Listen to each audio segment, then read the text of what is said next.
Bueno, ya estamos de vuelta en este panel que es interesantísimo, ya que está Margaret Montoya. Ella es doctora de Harvard University en Derecho, es profesora emérita de la University of New Mexico y nos va a conversar sobre los aportes interdisciplinarios de la teoría crítica del derecho.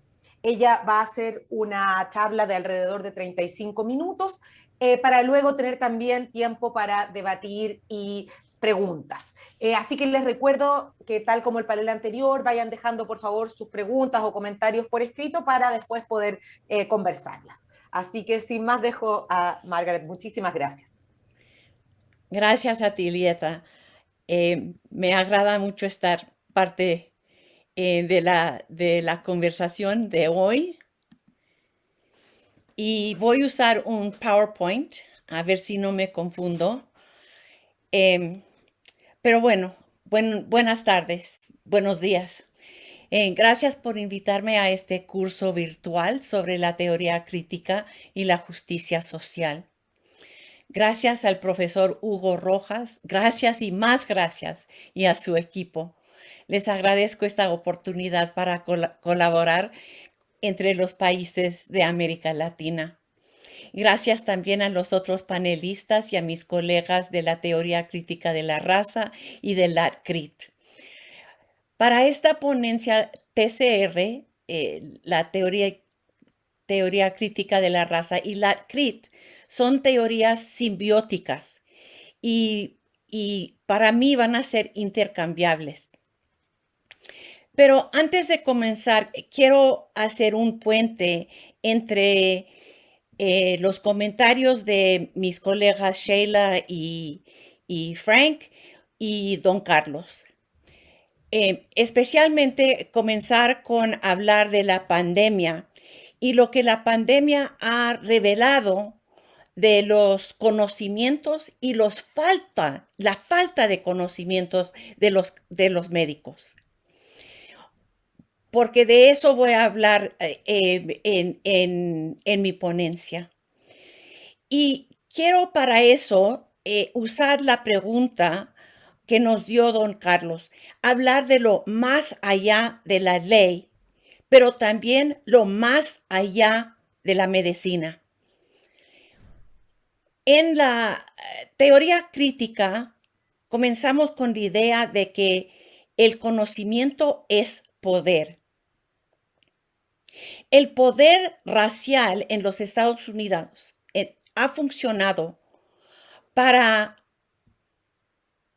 prohibir los conocimientos sobre nuestras identidades. En mi vida yo he vivido lo que ha pasado con la gente latina. En mi vida hemos sido totalmente invisibles y ahora comenzamos a ser una fuerza social. Y lo que esto nos presenta es, pues, ¿qué es el proceso de enseñanza para entender la invisibilidad y para apoyar las voces de la gente que ahora comienzan a salir como sujetos raciales? Bueno, a ver si eso es el puente que necesito porque lo que les voy a dar es un modelo que usamos en estas enseñanzas para los médicos. Y eso podemos empacar después de mi ponencia. El título de este curso es La teoría crítica del derecho y justicia social en las Américas. Y quiero notar algunas de mis presunciones. Les hablo desde los Estados Unidos, el país de mis progenitores. Este país tiene una historia de subvertir los países de América Latina. Ha hecho invasiones militares, ha debilitado las economías, provocando movimientos de personas, dinero y recursos, y ha frenado los sueños de los pueblos. Por lo tanto, entro a estas discusiones con la humildad estructural que nos advierte que nuestros entendimientos siempre son parciales y nuestras conclusiones deben de ser tentativas. Irónicamente, hoy la democracia norteamericana se encuentra muy frágil y esta crisis política está provocada por la historia del racismo.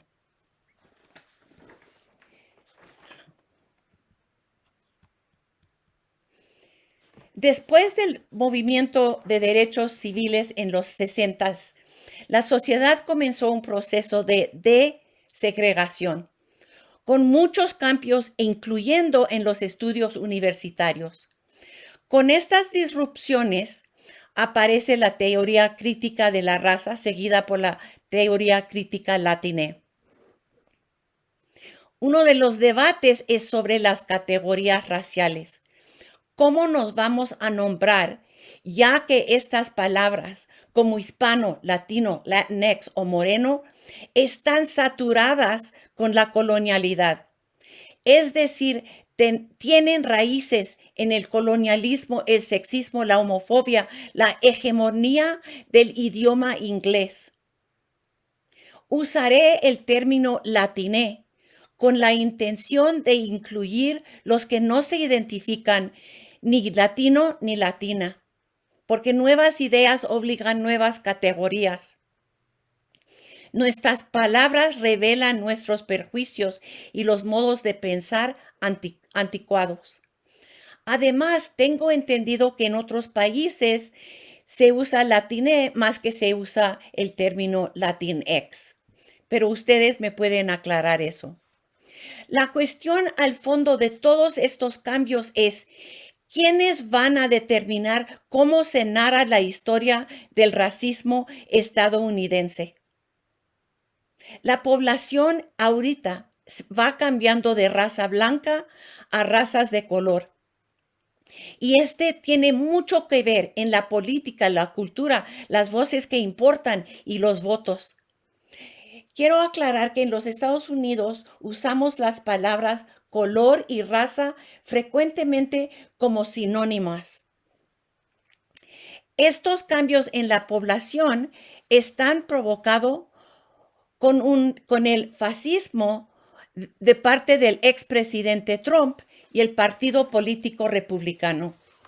Esta teoría antirracista, TCR, se ha vuelto trascendente porque el Partido Republicano Conservador ha centrado el uso de esta teoría en las escuelas como un problema clave, una cuestión determinante para las elecciones en noviembre de este año.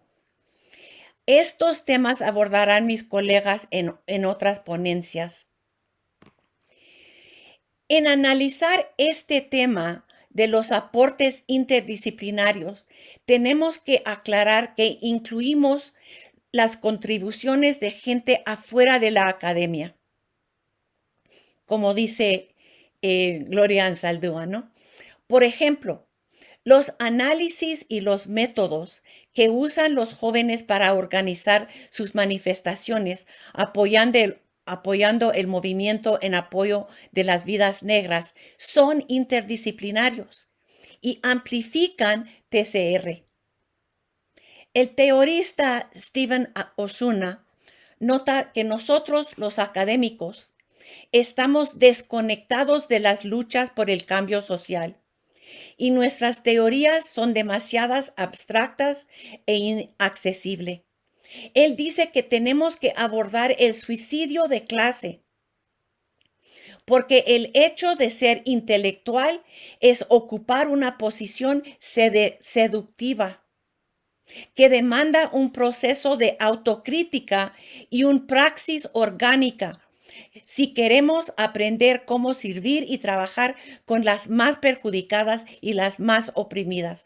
Por lo tanto, nosotros los académicos de LACRIT le damos mucha importancia a la autocrítica, como ya han oído de Frank, ¿no? Cuando trabajamos para vincular el trabajo académico con la transformación social y material con el fin de eliminar la supremacía blanca, dos de las funciones de la teoría crítica que notó Frank. Mi charla se divide en 3 partes. Comenzaré con un marco conceptual, interrumpiendo la perspectiva tradicional y normativa que presume que no se ve ni color ni raza, que debemos de ser ciegos a la raza y el racismo. En la segunda parte utilizo las preguntas ¿quién soy y quién somos? Para organizar el análisis. Y en la tercera parte describiré un proyecto antirracista que llamamos MedCrit, vinculando los problemas del racismo y sexismo en la medicina. Nuestra raza mixta sale de un proceso que se ha llamado mestizaje. El reconocimiento de tierras indígenas abarca la idea que muchos de nuestros antepasados actuaban como ambos colonizados y colonizadores.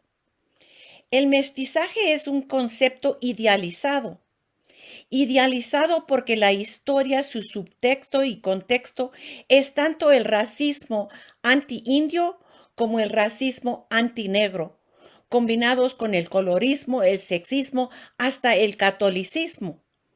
Además, la violencia estatal que acompaña el mestizaje siempre ha sido minimizado. ¿Qué significado tiene esta palabra raza?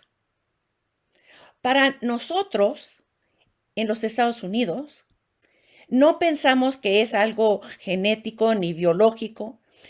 Raza es una construcción social y legal con el propósito de mantener la supremacía blanca, la supremacía de la blancura y de los blancos, un concepto que mantiene una jerarquía racial.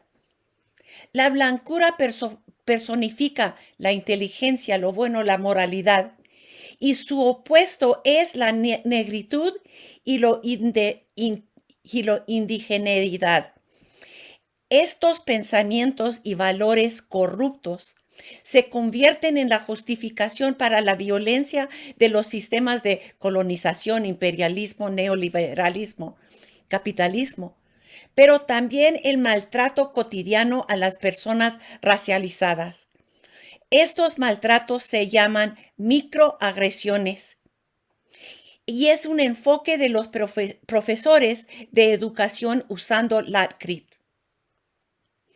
Una de las formas en que se construye la raza es, y esto es de lo que Frank estaba hablando de los grupos, ¿no? ¿Cómo se forma el grupo?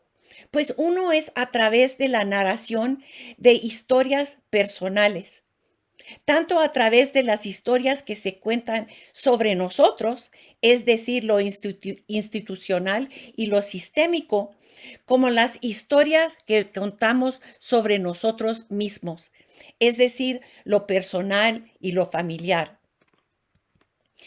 Es común hoy en día entre académicos y grupos progresivos comenzar las conferencias y las ponencias con nombrar las comunidades indígenas que vivían y las tribus que siguen viviendo en las tierras donde trabajamos, vivimos y amamos. Estos reconocimientos tienen resonancias especiales para nosotros, los latines. Cuando digo que hago este trabajo académico en el territorio de los pueblos de lengua antigua, cuando nombro los pueblos, las naciones Apache y Navajo, dejo sin decir que la gente latiné existe en gran parte como resultado del genocidio, el robo de tierras, la esclavitud, los desplazamientos en servicio del imperialismo español, seguida por la independencia mexicana y más tarde el colonialismo estadounidense. Para transformar el proceso de construir nuestras identidades raciales, podemos usar las narrativas personales. El ensayo que les ofrecí, que entiendo que no les llegó a la bibliografía, menciona la importancia de la narración. Es una epistemología para comprender la raza como otros vectores de identidad que se cruzan: género, color, orientación sexual, clase, etc. Hemos creado una herramienta para iniciar las discusiones con los médicos, con los residentes, con personas que comienzan a estudiar raza y el racismo. Y luego interpretamos las narraciones usando Latcrit y otras teorías interdisciplinarias sobre la identidad. Esta herramienta se llama la narrativa de tu nombre y tus lugares, y examina las preguntas ¿quién soy y quién somos? Aquí les doy un breve ejemplo. Mi nombre es Margaret Montoya. Mis pronombres son she, her, ella. Soy bilingüe español-inglés, una conmutadora de códigos. Digo Margaret con sus sonidos en inglés americano y Montoya con sus sonidos en español. Nunca me ha gustado el nombre de Margaret, pero hace mucho trabajo en el espacio de blancura y en los salones académicos. Soy mestiza mulata latina nuevo mexicana. Reclamo que soy mestiza mulata para no borrar mis antepasados, conocidos y desconocidos, los indígenas y los africanos. Pero no quiero apropiar sus sufrimientos, sus historias ni sus identidades. Y cuando digo que soy nuevo mexicana, me estoy recordando a mí misma y a ustedes que mi familia ha tenido la ciudadanía por nacimiento debido a la Constitución estadounidense y también el Tratado de Guadalupe Hidalgo. Para narrar mi vida y uso un código racial y escojo las palabras con cuidado y con intencionalidad, porque tienen subtexto racial. Las caras, los cuerpos, los nombres, la historia, las fechas, las leyes, la comida, los muebles, la música, todo es parte de mi conocimiento experiencial, mi conocimiento racial. A los 3 años, los niños comienzan a entender y usar este código racial. Por ejemplo, prefiriendo las muñecas blancas.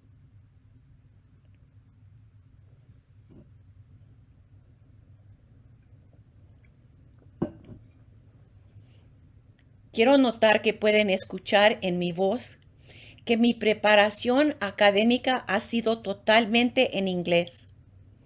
Tengo que admitir que soy muy asimilada a la blancura.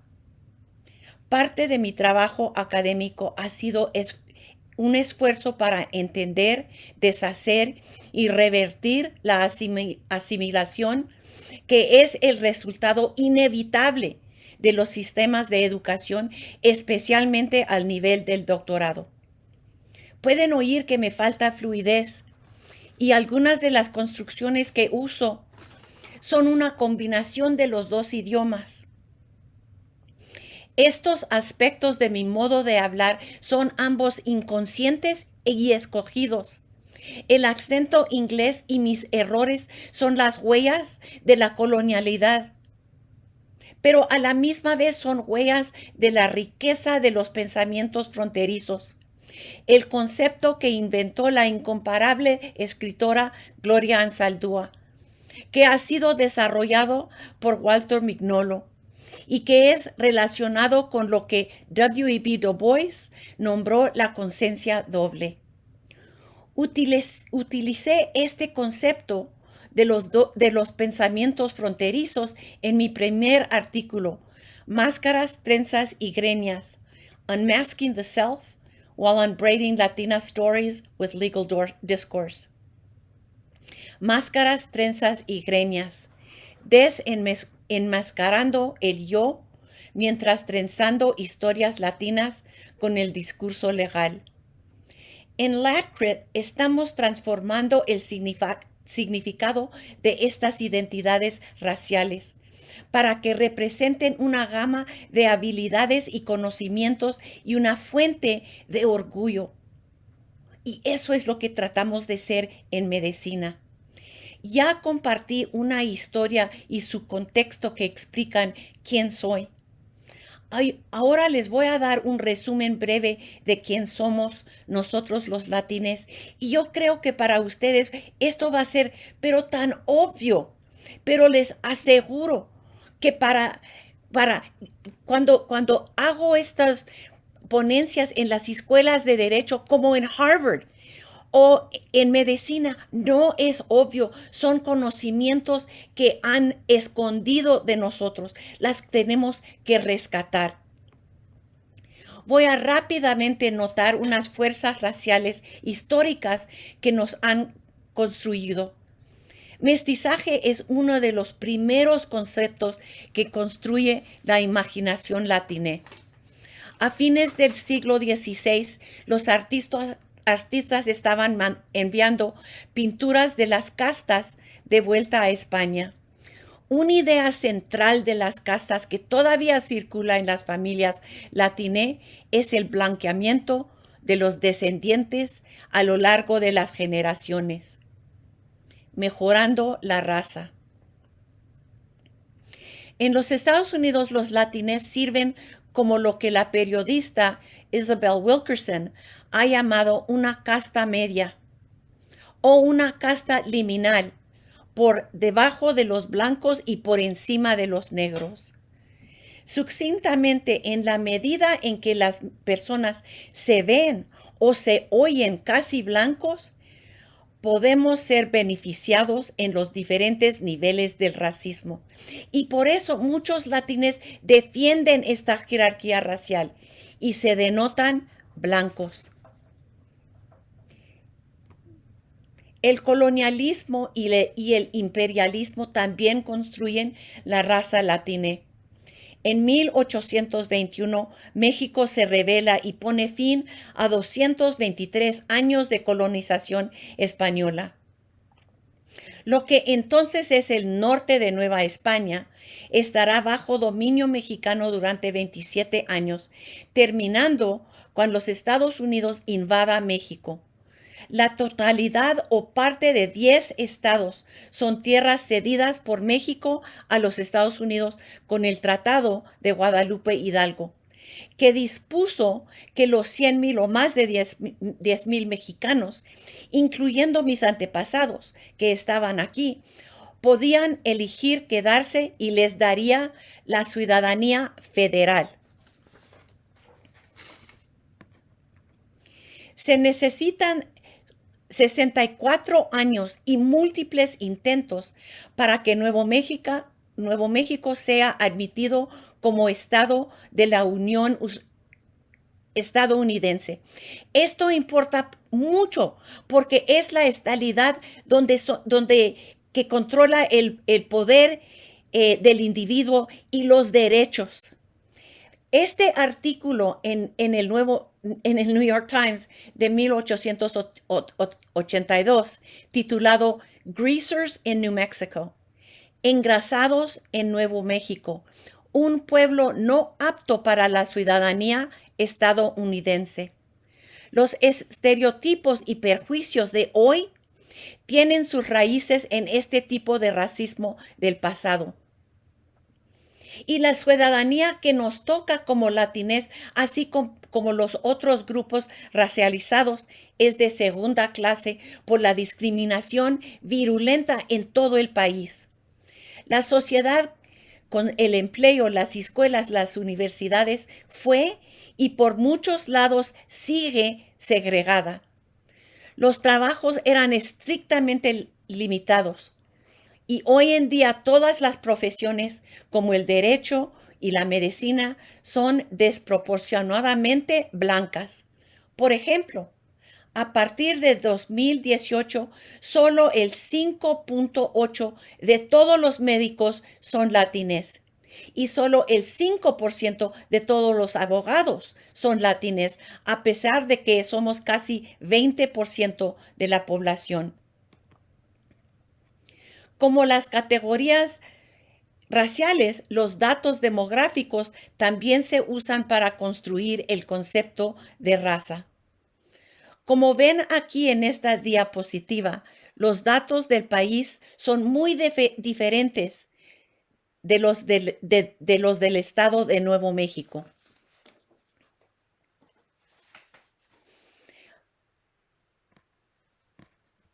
Más reciente, la inmigración nos ha construido como un grupo racial. En 1960, los hispanos éramos solo el 3.2% de toda la población. Ahora somos casi el 20% como mencioné. ¿Qué explica esto? Tanto la migración como las altas tasas de natalidad. Los Estados Unidos siempre han necesitado mano de obra barata. El programa Bracero reclutó a más de 10 millones de mexicanos de entrada legal y trabajadores no autorizados. Después de la Revolución Cubana entraron unos 600,000 cubanos. Los acuerdos de libre comercio como el TLCAN y CAFTA cambiaron los patrones laborales, especialmente en México y Centroamérica. Y luego vemos la rápida internacionalización de la población inmigrante. Este breve panorama les da una idea de cómo LATCRI analiza las preguntas ¿quién soy y quiénes somos? Y estamos usando estos conceptos y métodos que son interdisciplinarios e interseccional para los modelos que estamos usando en medicina. Pero vamos a pensar de esta palabra interseccionalidad. Las teoristas Cho, Crenshaw y McCall explican que la interseccionalidad estructural revela cómo el poder funciona en formas difusas y diferenciadas, creando y usando categorías de identidad superpuestas, una arriba de otra. Nuestro enfoque siempre debe de ser el poder racista y cómo este poder manipula las identidades. Porque si nos enfocamos en las identidades, esta manipulación nos puede confundir. Ellas también describen una interseccionalidad política. Y esto está relacionado con lo que estaba hablando Frank, en que las estructuras de subordinación se pueden entender y resistir para negociar nuevas identidades, surgiendo de las coaliciones y los compromisos políticos. ¿Cuándo y si se bajan las barreras permitiendo que las mujeres más marginalizadas pueden usar sus voces para participar en su propia liberación? Entonces, esto requiere que estamos en una coalición con nuestras comunidades. Y tenemos esperanzas que nuestro proyecto MedCrit sea un proyecto interseccional político y estructural. La educación médica ha sido aún más lenta que la educación legal para ampliar los planes de estudios para incluir cuestiones de la raza y del racismo.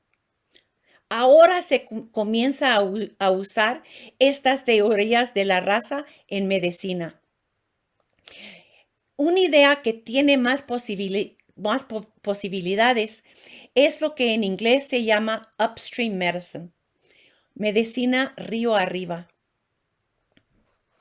Un aspecto de la medicina río arriba que se puede ver aquí en este gráfico que les hice es el rechazo de la ceguera color, color blindness.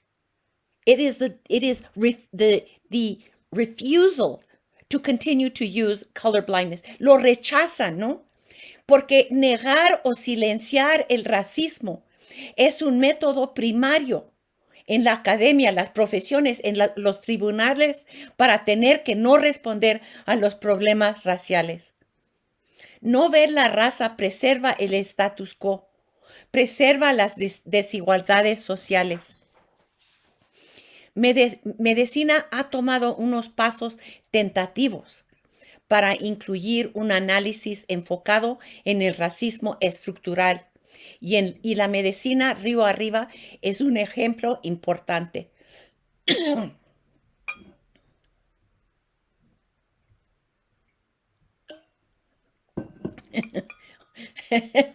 Uso las dos manos como Trump para tomar agua.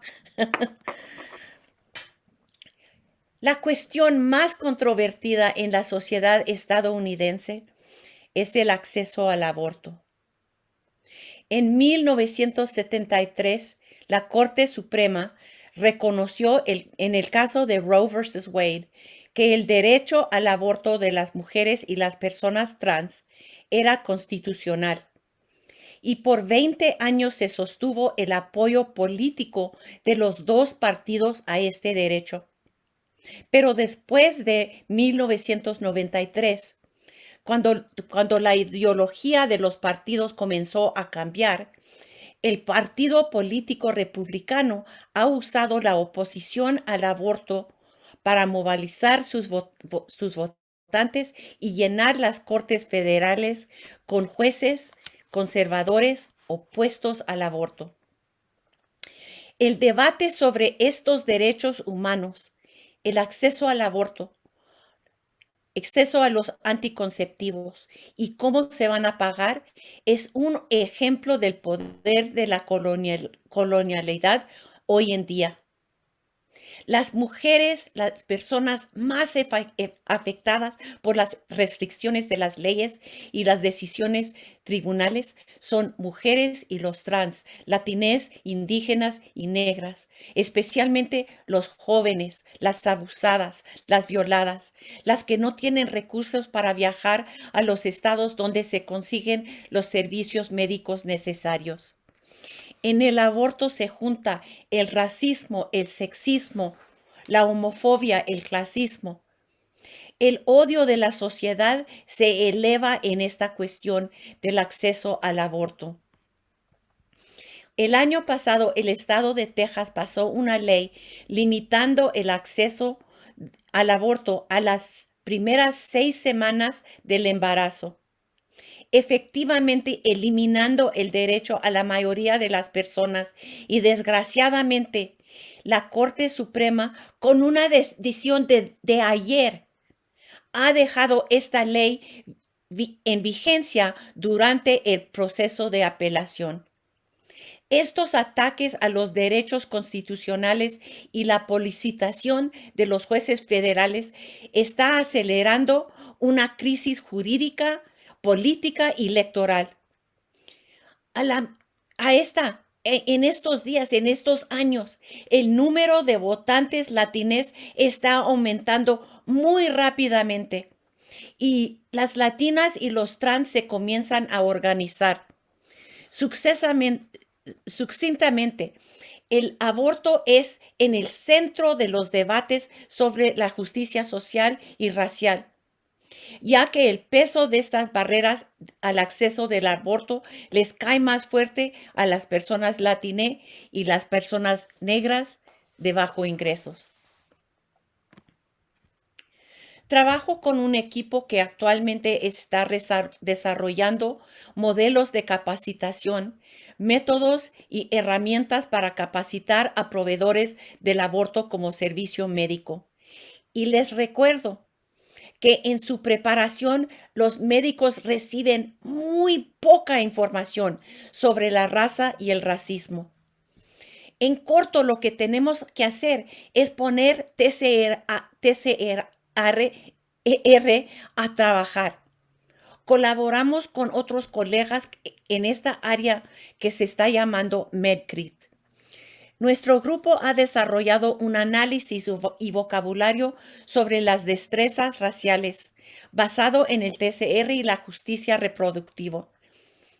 Nuestro grupo se llama Circle FP y este acrónimo representa centrar la equidad, la raza y las destrezas culturales en la planificación familiar.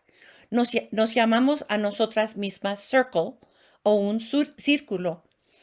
En 2018 hubo un llamado de ginecólogos y médicos de planificación familiar para tomar medidas para centrar el impacto del racismo en la formación de residentes y en espacios de medicina. Como respuesta a ese llamamiento, comenzamos a reunirnos, educarnos acerca de la TRC y la justicia reproductiva. Buscamos y ganamos fondos de una fundación y procedimos a hacer presentaciones en conferencias nacionales. Para crear este programa de capacitación, nos sostuvimos en la justicia reproductiva, formada en 1994 por un grupo de 12 mujeres negras. Su avance fue fundamental porque sería la primera vez que los derechos reproductivos serían identificados globalmente como un derecho humano. La teoría de JR se basa en estos 4 principios en la diapositiva. En los últimos años, hemos estado creando un programa de capacitación racial y antirracismo para estudiantes, residentes, pero también para médicos y los directores de centros de medicina. El plan de estudios comienza con un vocabulario fundamental de TCR sobre identidad, usando la contranarración del nombre y los lugares que les enseñé, ¿no? Y luego interpretamos estas historias usando varias herramientas y vocabularios, como ven en este gráfico. Luego usamos estas destrezas raciales para desempacar estudios de casos cortos en la preparación médica y estamos aprendiendo cómo se trabaja con las personas y comunidades más afectados por estos servicios médicos. Estamos tratando de trabajar con nuestras comunidades porque son las personas afectadas, ¿no? Aquí les he dado un breve resumen de cómo TCR y LATCRIT, que del principio han sido discursos multidisciplinarios, ahora las estamos extendiendo a la medicina, complementando los modelos antirracistas actuales en medicina. Sucintamente, Circle está trabajando con esta gama de herramientas raciales para transformar los conocimientos médicos, renovar las narrativas y mejorar el tratamiento de todas las personas de identidades marginalizadas para hacer el aborto un derecho humano inclusivo, accesible y respetado.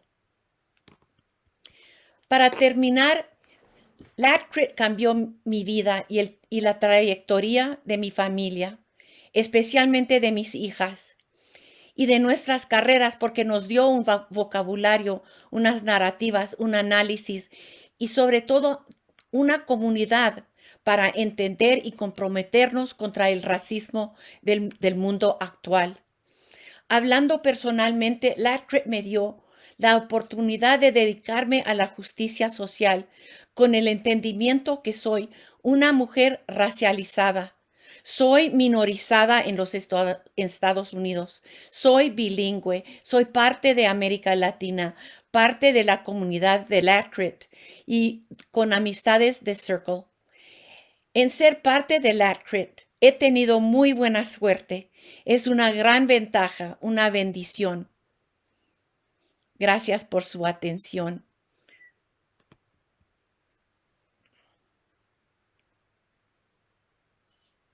Muchísimas gracias, Margaret. Interesantísimas las aproximaciones que das y bueno, y tu experiencia, una experiencia tan situada también. partiendo también desde tu propia historia. Y en ese sentido, hay una parte de tu ponencia que me llamó la atención cuando hablas de el tema de modelo de medicina río arriba. ¿En qué áreas se ha desarrollado? No sé, cómo se ha, digamos, hecho un análisis del racismo desde ahí, un análisis temático. Si pudieras expandirte un poco más en lo de medicina río arriba, que también trabajo mucho en temas de derechos sexuales y reproductivos, y me parece interesantísimo, y también me parece muy interesante esta interdisciplinariedad, perdón, entre derecho y medicina, de la forma en que tú la enfocas. Entonces, justamente, medicina río arriba me parece muy interesante para poder pensar estas temáticas. Gracias, Liet, por la pregunta, porque lo que nos enseñan el modelo es que en medicina se comienza a usar un análisis más amplio, ¿no? Y pueden ver, porque este modelo ya tiene, voy a decir como unos 10 años. Y déjenme explicar la historia que ilustra este concepto de upstream medicine o medicina río arriba. Que van dos tipos caminando cerca de un río y uno se nota que está un niño que se está ahogando en el río. Entonces él brinca en el río y salva a ese niño. Pero entonces se fija que hay otros niños y le dice a su amigo, anda, ayúdame, se están ahogando, ¿no? Y los dos comienzan a sacar a los niños. Pero entonces su amigo se sale del río y comienza a caminar y le dice el otro, ¿a dónde vas? Y le dice, pues yo voy al río arriba a ver quién está tirando los niños en el río, ¿no? Y en medicina esto quiere decir que si se presenta un niño con asma, pues las soluciones técnicas de que habló Frank, ¿no? Estas soluciones son biomédicas, ¿no? Le va a dar, bueno, aquí te voy a dar unas drogas, te voy a dar unos instrumentos para que puedas mejorar el aliento. Eso va a ser lo que el médico va a hacer, ¿no? Lo que Medicina Río Arriba nos dice es, ese no es el problema de este niño. El problema es el ambiente. ¿Qué es la causa, no? Pues es que donde viven en esa comunidad, en el vecindario donde viven, el aire está contaminado. La casa es, porque las familias son de bajos ingresos, entonces no pueden moverse a otro lado donde el aire sea mejor. Entonces comienzan a pensar, pues, ¿qué son los determinantes sociales que afectan la salud, no? Entonces puede ser la educación, que la familia no tiene los conocimientos para poder decir, pues, ¿qué le está causando estos problemas de salud a mi hijo, no? Pero también puede ser, como digo, las casas donde viven. Pero el problema también puede ser los determinantes legales y políticos, ¿no? Porque ¿qué determina qué calidad va a ser el ambiente o la calidad de las casas de los vecindarios, ¿no?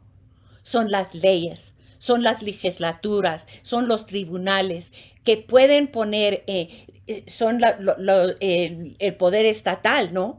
Que puede poner reglas para limpiar el aire, para mejorar las condiciones donde viven, porque todo esto afecta la salud. Pero más allá son ¿cómo se dice? Las causas raíces, the root causes de todo esto. Y eso es el imperialismo, el capitalismo, la colonialidad, ¿no? Eso es lo que causa todo esto. Entonces los médicos, pues los más progresivos, vamos a decir, ¿no? Ya tienen este entendimiento, pero lo que no tienen es dónde se comienza la conversación. ¿Qué son las herramientas para que necesitan para comenzar a cambiar los planes de estudios? ¿Cómo van? Porque llegan al nivel del doctorado y porque los estudios son totalmente enfocados en las ciencias y luego en lo clínico, ¿no? El- las prácticas que necesitan para ser médicos, ¿no? Ese es el doctorado. Y también los residentes, ¿no? Los que, eh, los no- eh, novatos que comienzan a practicar la medicina, ¿no? Pero en todos estos estudios no hay nada que les da la información sobre el racismo, sobre la subordinación, sobre la interseccionalidad de la opresión de sus pacientes, pero también de ellos mismos, ¿no? Oh, No sé si me muchísimas hago gracias. entender, Sí, pero sí. ese es el problema. Pero es un problema en medicina, porque medicina ha sido más lenta para cambiar los estudios, pero ha sido el problema desde leyes a educación. Todas las disciplinas han tenido que comenzar a cambiar los planes de estudios para incluir estos conocimientos. Yo te puedo decir que cuando pues doy una forma de esta ponencia en Harvard, por ejemplo, en la Facultad de Derecho, muchos de los alumnos no tienen estos conocimientos, nunca han oído de las castas, no saben de los problemas saben de los problemas de la discriminación legal, pero, pero en una manera, ¿cómo les puedo decir? Muy específica, muy individual. No tienen un análisis así de grupos de lo que está hablando Frank, ¿no? Que se necesita algo colectivo, se necesita un plan de estudios totalmente diferente de lo que yo tuve cuando yo estuve en Harvard, ¿no? Yo pienso, oh, pues yo fui una de las primeras, uno de los primeros alumnos de color que llegan a Harvard en la Facultad de Derecho en los setentas, ¿no? Entonces, en esos entonces no había nada en el contexto de los cursos. Para los ochentas, los alumnos comienzan a demandar la contratación de profesores de color y de cambios en sus estudios, ¿no? Pero hoy en día, hoy, los alumnos siguen haciendo estas demandas. Muchísimas gracias. Justamente, Natalia, vos haces una pregunta relacionada. Si en su experiencia trabajando este enfoque ha notado cambios en las prácticas del personal de salud, generando desde la empatía, la comprensión de experiencias de vida de las mujeres, trans, etcétera.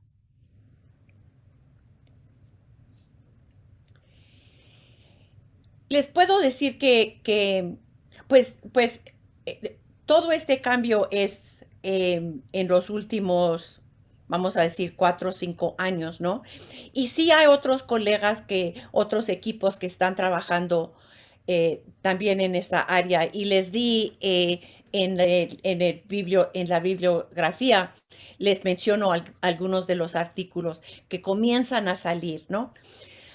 Entonces, los residentes de color, es decir, de raza negra, indígenas, los latines, los asiáticos, esos residentes sí comienzan a demandar conocimientos de TCR y de LACRIT, ¿no? Ellos ya tienen, porque algo interesante ha pasado cuando estamos hablando de lo interdisciplinario, ¿no? Lo que tenemos que mencionar es que la cultura habla de la teoría crítica de la raza mucho más que las universidades. Vamos a decir que en la música de hoy en día, ¿no?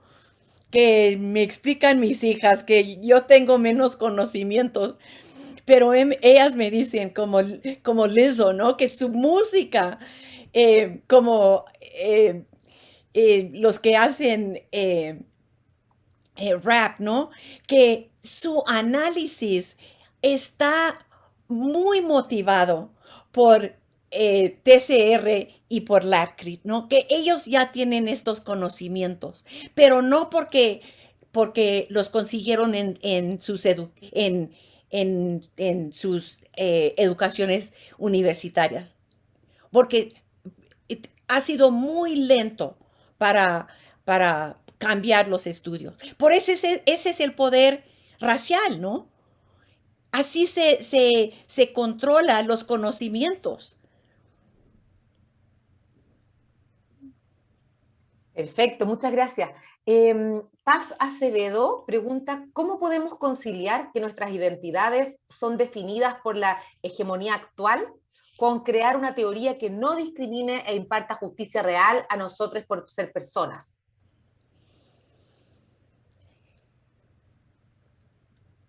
Yo creo que lo que estaba hablando Frank, ¿no? Y la interseccional, interseccionalidad política, ¿no? Lo que dice Steven Osuna, ¿no? Que nos tenemos, lo que dice Gloria Anzaldúa en el homenaje, ¿no? Que tenemos que de-academizar la teoría, ¿no? Nos tenemos que poner en coalición con la gente que es la más afectada, los más oprimidos. eh, y es en el trabajo, es en la organización política, es en porque el análisis, la teoría es súper importante, ¿no? Pero cuando tratamos de ponerla en práctica, usarla para cambiar las condiciones materiales de las personas, entonces nos brotan nuevas identidades. No es bottom up, ¿no? De abajo arriba que tenemos que trabajar. Siempre, siempre de abajo. Que no es que podemos crear las identidades en la academia o en la teoría. Es en el trabajo con nuestras comunidades.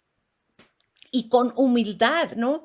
Que tenemos que llegar allá, no como líderes, pero que tenemos algunas herramientas para, para apoyar el cambio. Muy de acuerdo, muchas gracias. Nos pregunta también Alena Silvera, ¿cree que en las sociedades latinoamericanas, donde hay una enorme interseccionalidad estructural, se puede avanzar a través de la discriminación positiva o no es un camino? No te oí. Sí, No, ¿cree que nomás la última parte. si se puede avanzar a través de la discriminación positiva o si no le parece un camino? A ver si entiendo esta frase, discriminación positiva. Em, en los Estados Unidos, en muchos lados se ha usado la acción afirmativa, ¿no? Que es, que es usar la ley, que es usar los casos legales para permitir el uso de las categorías marginalizadas. Vamos a decir la raza, el género, eh, eh, las minorías sexuales, ¿no? Que vamos a usar esas categorías para mejorar la sociedad. ¿Cómo se usan? Pues en los Estados Unidos se han usado y han sido demasiado controvertidos en las universidades, ¿no? Porque cuando uno presenta su solicitud, la acción afirmativa permite que uno puede designar qué es su raza, pero también uno puede, porque casi todas las solicitudes incluyen un ensayo personal, ¿no? Entonces, si yo escribo mi narrativa de nombre y lugares, ¿no? Pues inmediatamente obvio que que me considero una persona marginalizada, ¿no? Las universidades han tenido el derecho de usar estas categorías para, eh, de escoger los alumnos, ¿no? También para contratar profesores. También para el poder estatal puede conceder contratos usando estas categorías. Esto ha sido esta discriminación positiva, ¿no? Esto ha sido muy controvertido y litigado por muchos años. Y nosotros en LATCRIT hemos estado muy involucrados en esos casos, ¿no? Muchos dicen que la acción afirmativa ha creado más división en la sociedad, ¿no? Pero nosotros, especialmente los primeros que llegamos a las universidades, llegamos por estos cambios en las leyes. Si Harvard no hubiera usado la acción afirmativa, yo no hubiera, no me hubieran admitido. Lo que pasa es cuando matan a Dr. Martin Luther King, inmediatamente después Harvard comienza a admitir negros y latinos. Inmediatamente, porque la sociedad está en crisis. ¿Y por qué? Porque la universidad ya no tenía credibilidad, porque no tenía moralidad. Si el resto del mundo estaban notando que los Estados Unidos era una sociedad segregada, entonces tuvieron que tomar unos pasos para parar esa segregación. Pero lo que pasa es que ahora quieren frenar eso. ¿Por qué? Porque los datos, como les enseñé, demográficos, están cambiando. Y lo que los blancos temen es que nosotros, la gente de color, vamos a ser la mayoría en otros vamos a decir 15 años, ¿no? Que muy rápidamente. Y entonces presenta el problema de cómo se va a gobernar los Estados Unidos cuando va a cambiar tanto la población que históricamente ha tenido el poder. Pero, pero muchos de nosotros les damos mucha importancia a la discriminación positiva.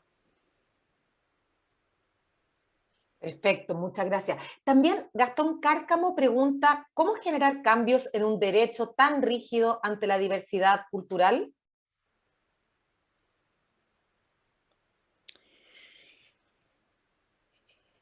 Pues la profesión legal ha cambiado muy lentamente, muy lentamente. Pues yo les di los datos, ¿no?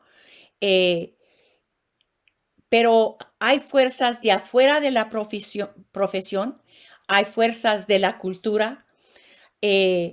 Yo creo que si la supremacía blanca tenía este concepto de que nosotros carecíamos de la inteligencia, de la moralidad, ya eso, ese día pasó, ¿no?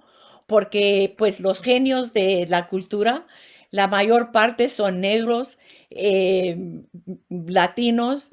em, en todas las universidades hay pues mucha gente de muchas culturas diferentes que ya tienen mucho éxito, ¿no? Entonces ya hay muchos ejemplos de cómo se puede vivir. Pero lo que está pasando ahorita, ¿no? Es que el partido político republicano está frenando la democracia pluricultural, ¿no? Está frenando que la democracia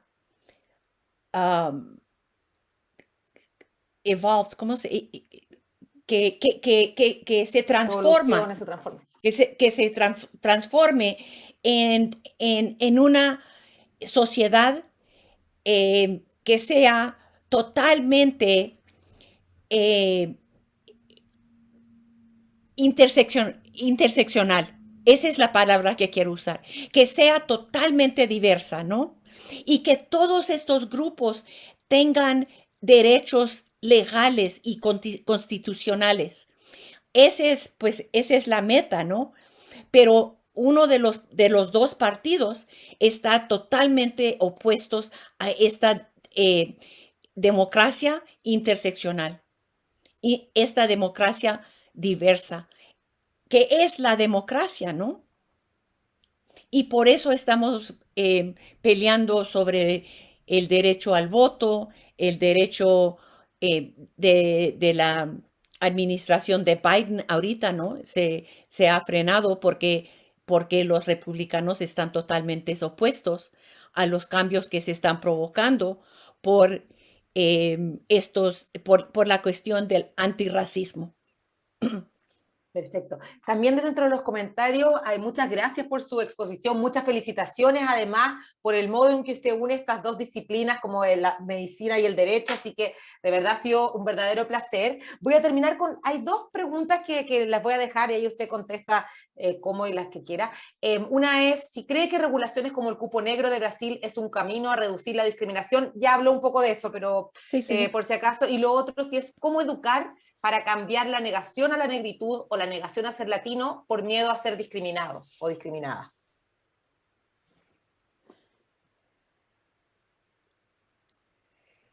Pues esas preguntas son claves, ¿no? Eso es ese es el desafío para nosotros, ¿no? ¿Cómo vamos a...? Porque tenemos que entender que el conocimiento es poder, ¿no? Eso es la pelea. Estamos tratando de decir, y ese es el poder de la colonialidad, ¿no? Eso es lo que yo entiendo que quizá no nos ha enseñado, ¿no? Que lo que tenemos que hacer es que rescatar el genio de la indigeneidad, el genio de los africanos, lo que hemos perdido con la colonialidad, ¿no? Pero es algo que eh, yo creo que es más el viaje que el fin, ¿no? Que estamos viajando con esta idea que es trascendente para nosotros, ¿no? Pero es este viaje que estamos tomando, ¿no? Con los, con con nuestras familias primero, con nuestras comunidades, con nuestros colegas, y trabajando con una gama de valores, con una gama de herramientas que vamos aprendiendo, ¿no? Con la música, con la danza, ¿no? Que nos da ánimo, porque es un camino, es